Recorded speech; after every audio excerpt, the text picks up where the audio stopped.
सुन्दरि माधवि चन्द्र सहोदरि हेममयि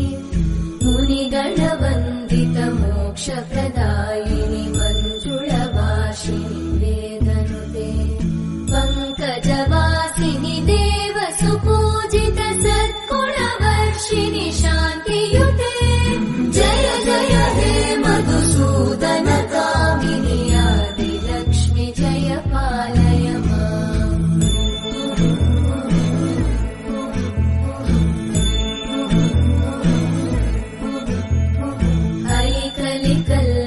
नाशिनि कामिनि वैदिकरूपिणि वेदमये क्षीरसमुद्भव मङ्गलरूपिणि मन्त्रनिवासिनि मन्त्रनुते मङ्गलदायिनि अम्बुजवासिनि देवगणाश्रितपादयुते जय जय हे मधुसूदन कामिनि धान्यलक्ष्मि जय पालय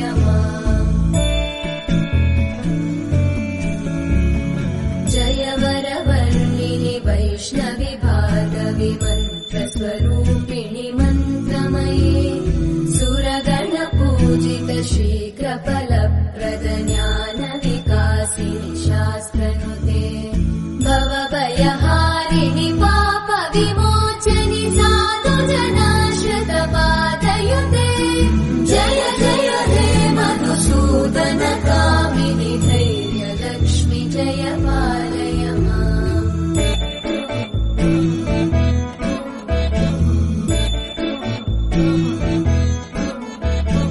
जय जय दुर्गतिनाशिनि कामिनि सर्वफलप्रद शास्त्रमये रतगजतुरगपदादि समानुत परिजनमण्डित लोकनुते हरिहर ब्रह्म सुपूजित सेवित तापनिवारिणि पादयुते जय जय हे मधुसूदन कामिनि श्रीगजलक्ष्मी पालय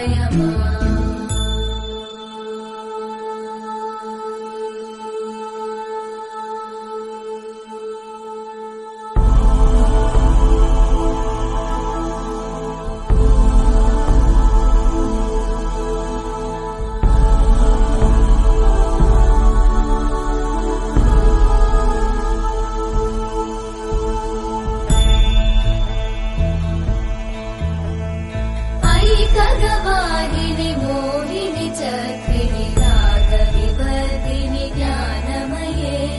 गुणगणवारिधि लोकहितैषिणि सकलस्वरवरगाननुते सकलसुरासुरदेव मुनीश्वर मानववन्दित पादयुते जय जय हे मधुसूदन कामिनि सन्तानलक्ष्मि पालय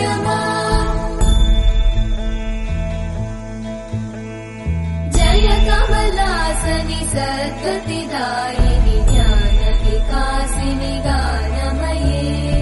अनुदिनमर्चित कुङ्कुमधूसरभूषित वासित वाद्यनुते कनकधरा स्तुति वैभववन्दित शङ्कर देशिक मान्यपते जय जय हे मधुसूदन कामिनि विजयलक्ष्मि जय पालय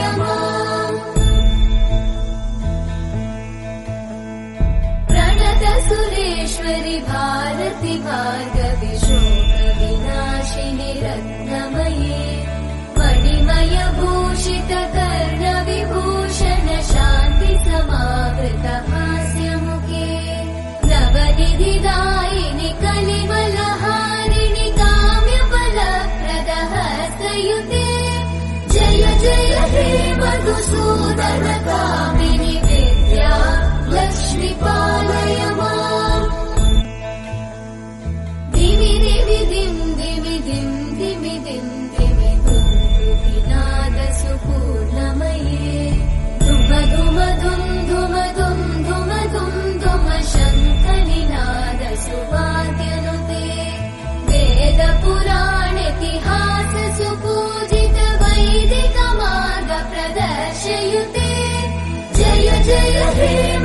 मधुसूदन कामिनि श्रीधनलक्ष्मी पालय माम् जय जय हे मधुसूदन कामिनि श्रीधनलक्ष्मी पालय माम्।